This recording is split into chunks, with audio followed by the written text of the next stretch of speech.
बहुत समय पहले की बात है। एक छोटा सा गांव था पहाड़ों के पास, जहां एक गरीब लड़का रहता था। नाम था चिंटू। उसके माँ बाप नहीं थे, वो अकेले रहता था। लकड़ियां बटोरता, पानी भरता और गांव में लोगों के छोटे छोटे काम करके पेट भरता था। लेकिन चिंटू में एक खास बात थी, वो कभी किसी से बदतमीजी नहीं करता था, हमेशा मुस्कुराता और सबसे मदद करता था।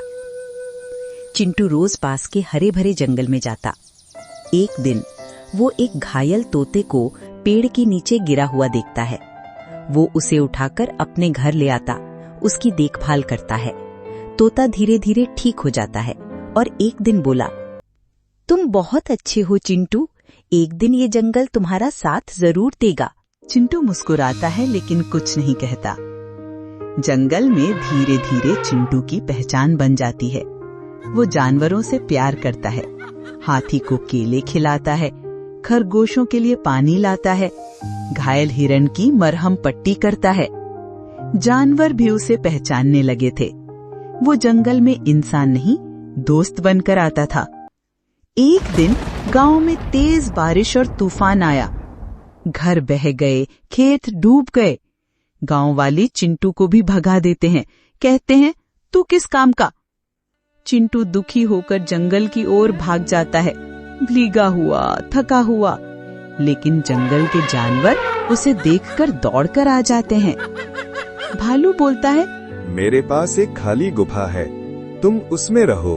तोता कहता है, हम मिलकर तुम्हारे लिए खाना लाएंगे। हाथी पेड़ों से पत्ते तोड़कर छत बनाता है, खरगोश घास लाते हैं। धीरे धीरे चिंटू का नया घर बन जाता है, एक जंगल में प्यार और दोस्ती से बना घर। चिंटू अब जंगल का एक हिस्सा बन चुका था।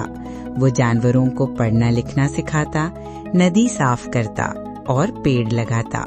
जानवरों से प्यार से चिंटू भाई कहने लगे। एक दिन जंगल में राजा का शिकार दल आता है। राजा रास्ता भटक जाता है और चिंटू उसे जंगल से सुरक्षित बाहर निकालता है। राजा बहुत खुश होता है और कहता है, मांगो, जो चाहिए मैं दूंगा। चिंटू मुस्कुराकर कहता है, मुझे कुछ नहीं चाहिए महाराज, ये जंगल, इसके दोस्त और मेरी मेहनत, यही मेरी दौलत है।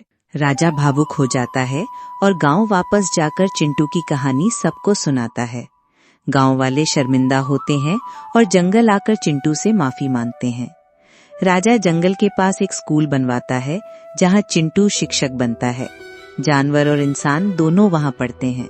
अगर आपको चिंटू की ये जंगल वाली कहानी पसंद आई हो तो इसे जरूर दूसरों को सुनाइए और याद रखिए, कभी किसी को उसकी गरीबी से मत आंकिए। हो सकता है वो दिल से सबसे अमीर हो।